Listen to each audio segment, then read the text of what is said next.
hay responsabilidad, Nora, de los dirigentes.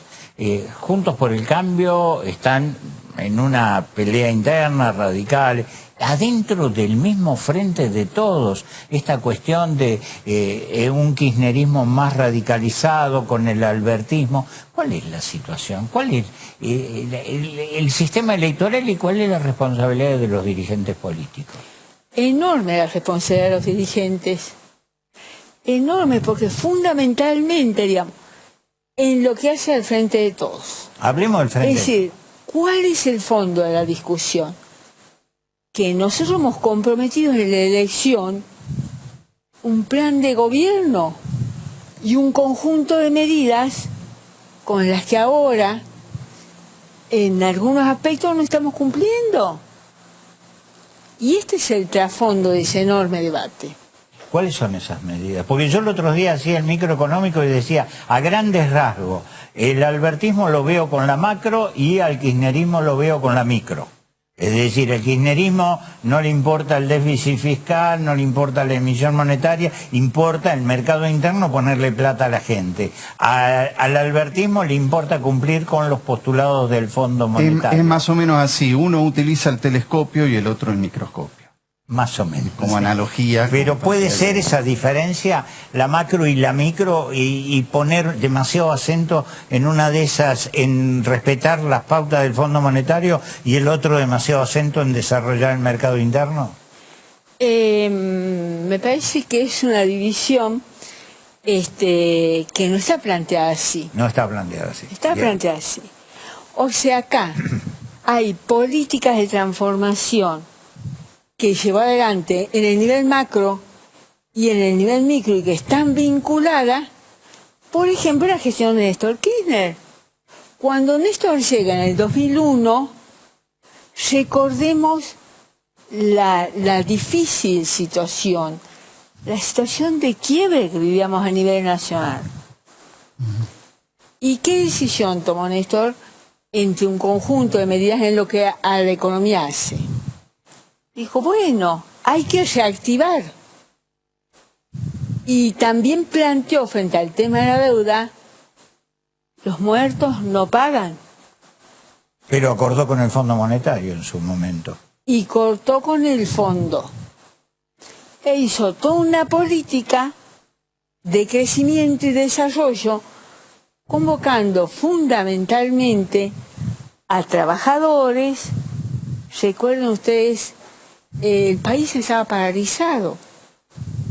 En aquel momento estaban las famosas huelgas docentes, la carpa blanca que de una punta a la otra del país. Sí, pero había un contexto en donde los empresarios andaban en R12 porque tenían miedo de la situación crítica social, cosa que hoy los empresarios no tienen ese miedo. ¿Qué papel juegan los empresarios en esto? Un papel trascendente, me parece a mí. Y un papel muy peligroso, porque en este momento todos los sectores de la economía concentrada están ejerciendo una presión peligrosísima para la vida de la sociedad, claro, para el país. Cosa que a Néstor no se lo hicieron. En ese momento estaban tan preocupados que los empresarios se lo hicieron después.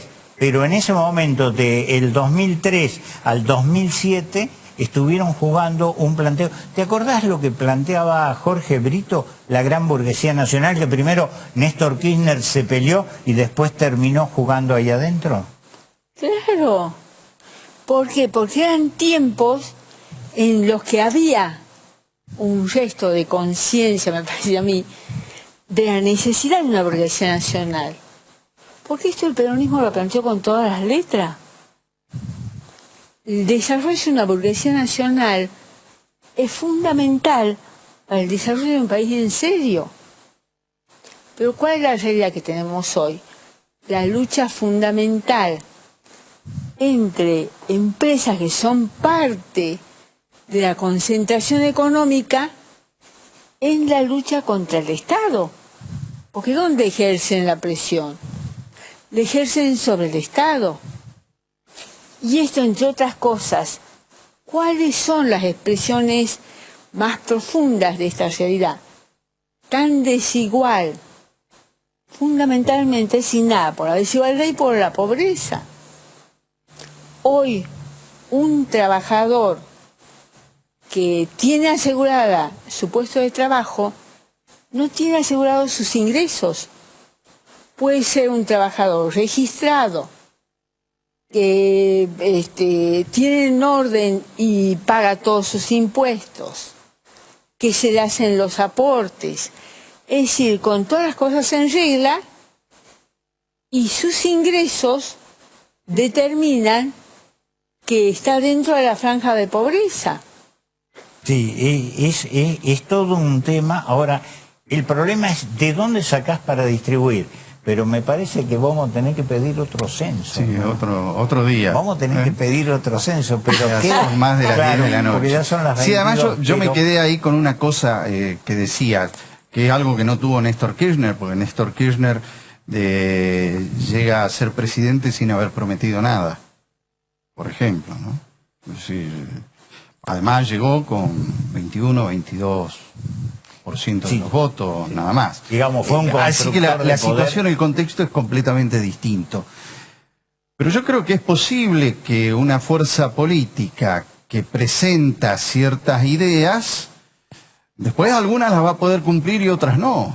Y va a haber que saber resignar algunas cosas. Pero ¿sabes lo que no puede resignar el peronismo? Escuchamos. El peronismo no puede resignar el lugar de los trabajadores y el ingreso de los trabajadores. Porque el peronismo nació y durante 70 años, mientras estuvo en el gobierno, siempre llevó adelante un proyecto nacional y popular. Un proyecto que dé respuesta y abarque a las grandes ¿Y mayorías. no te falta poder para hacer eso?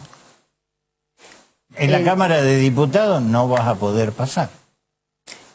El poder Ustedes político votaron una ley fantástica. Además, Me para parece el salario genial. hay un instrumento que son las paritarias. Claro, no, pero además ¿En qué puede intervenir ahí el gobierno?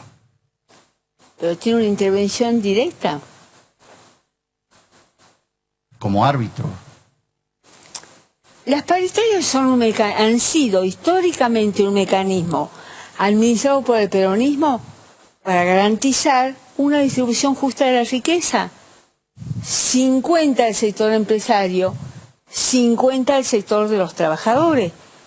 Porque se presupone que un país que crece Totalmente. con equilibrio tiene que garantizar producción y trabajo, Pero- empresarios y trabajadores en una alianza estratégica.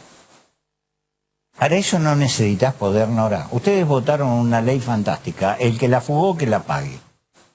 En diputados no va a pasar. Es decir, Bueno. necesitas poder. Yo lo que digo es, a mí me parece fantástico. El tema es cómo construís poder. Porque si no construís poder, no podés llevar adelante un montón de cosas. Va, es mi interpretación. Seguimos Sí. otro día, porque si no Bueno, pero nos dejad que apagan las conteste luces. esta en 10 segundos. ¿Cómo está el poder?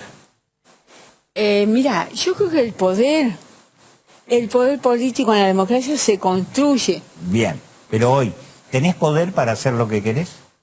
y se construye con firmeza, con decisión, con consensos y con alianzas. Bien. Hoy, evidentemente, No se trabaja en eso. no, hay una compleja realidad. Y bueno, ustedes saben que yo voto en contra del acuerdo con el fondo. Porque el peronismo históricamente, hasta el año 46, el fondo No entró. no entró en la Argentina. Hasta el año 56. Recién con Aramburu y la dictadura que derrocó a Perón, entró el fondo. ¿Y esto por qué? Y no solo el fondo, sino que se creó el Club de París. Y se generó la dependencia política y la dependencia económica. Y acá, indudablemente, mientras no construyamos y afirmemos soberanía política, independencia económica, no vamos a tener la fuerza para llevar adelante este proyecto de desarrollo y crecimiento.